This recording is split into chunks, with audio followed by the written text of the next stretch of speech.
Good morning students.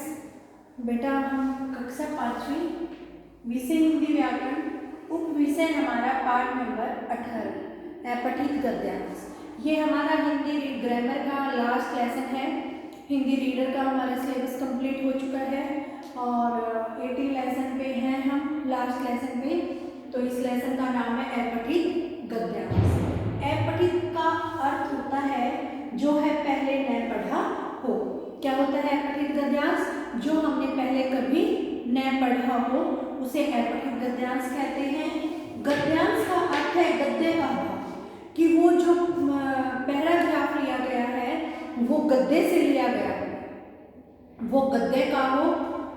ठीक है।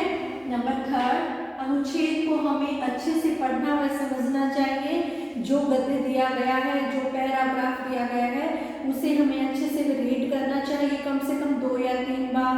फिर जो क्वेश्चन दिए गए हैं उनको हमें समझना चाहिए।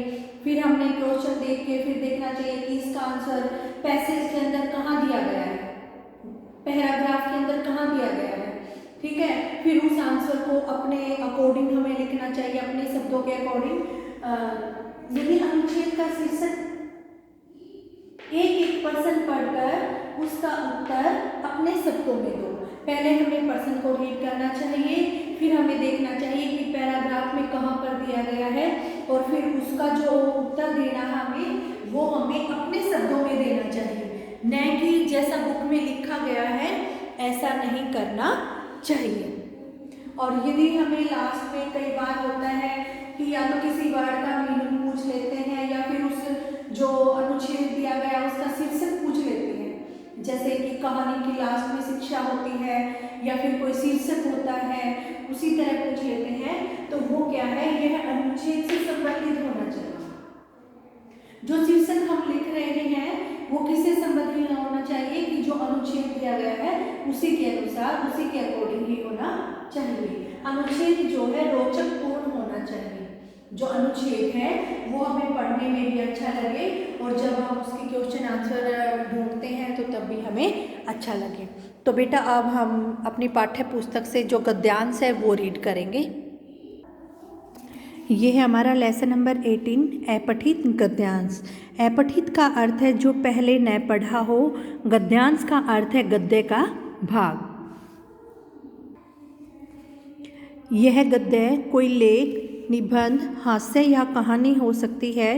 अपठित गद्यांश को आप कितना समझ पाए इसकी जांच के लिए इसके अंत में कुछ प्रश्न दिए जाते हैं जिनके उत्तर आपको लिखने होते हैं। ये प्रश्न विवरण वाले भी हो सकते हैं और बहुविकल्पी भी हो सकते हैं। अपठित गद्यांश पर आधारित प्रश्नों के उत्तर देने से आपकी समझने की शक्ति का विस्तार होता है। इन प्रश्नों के उत्तर देने हेतु कुछ बिंदुओं का ध्यान रखें। दिए गए अनुच्छेद को 2 बार पढ़ें। अनुच्छेद के नीचे दिए गए प्रश्नों को पढ़कर एक बार फिर तुरंत उसका जो अनुच्छेद दिया गया है उसको पढ़ें। इससे आपके मन में काफ़ी कुछ स्पष्ट हो जाएगा। अब एक एक प्रश्न पढ़कर उसका उत्तर अपने शब्दों में लिखें। यदि विकल्प चुनने हो तो सभी विकल्पों को ध्यान से पढ़ें और सावधानी से विकल्प चुनें।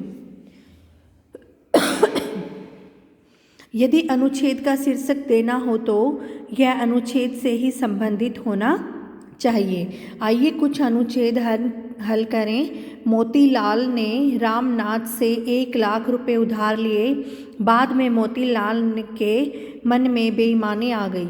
उसने कुछ नकली रसीदें तैयार की और उस पर रामनाथ के नकली हस्ताक्षर कर दिए, जिनको हम सिग्नेचर बोलते हैं। इन शब्दों से यह पता लगता है कि रामनाथ ने अपने रुपए प्राप्त कर लिए हैं।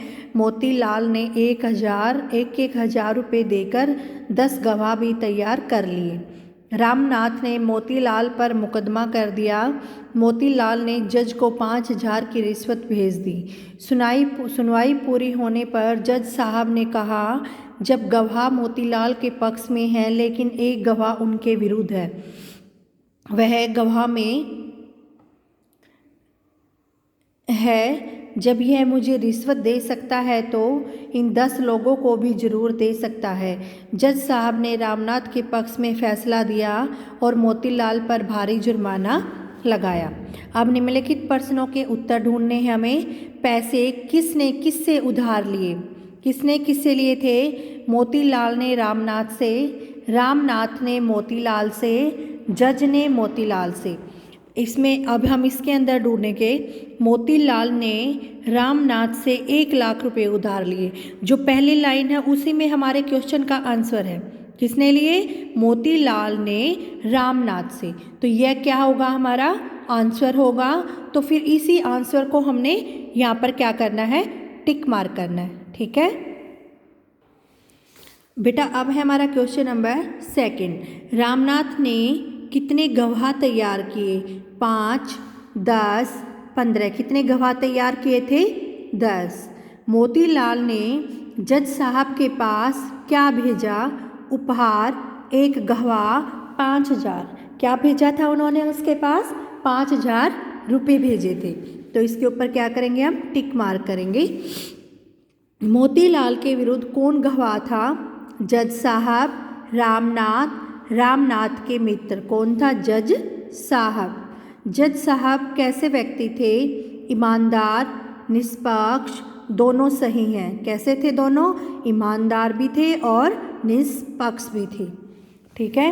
अब है हमारा 2 नंबर। एक राज्य में एक चोर ने चोरी की लेकिन पकड़ा गया। उसे राजा के सामने पेश किया गया। चोर गिड़गिड़ाकर बोला, महाराज मैं बेकसूर हूँ, मैंने कुछ नहीं किया। जो कुछ करते हैं मेरे हाथ करते हैं, मैं कुछ नहीं करता। चोरी की बातें सुनकर महाराज हैरान हुए। चोर की बातें उन्हें अजीब सी लगी। उन्होंने इसका फैसला मंत्री जी पर छोड़ दिया। मंत्री जी समझदार व्यक्ति थे। उन्होंने कहा, चोर ठीक कह रहा है, वास्तव में इसका कोई दोष नहीं है, सारा दोष इसके हाथों का है, इसलिए इसके हाथों को 5 साल की सज़ा सुनाई जाए। इसके हाथ जेल की सलाखों के पीछे रहेंगे और यह भार। निम्नलिखित प्रश्नों के उत्तर दीजिए। राजा के सामने किसे पेश किया गया और क्यों?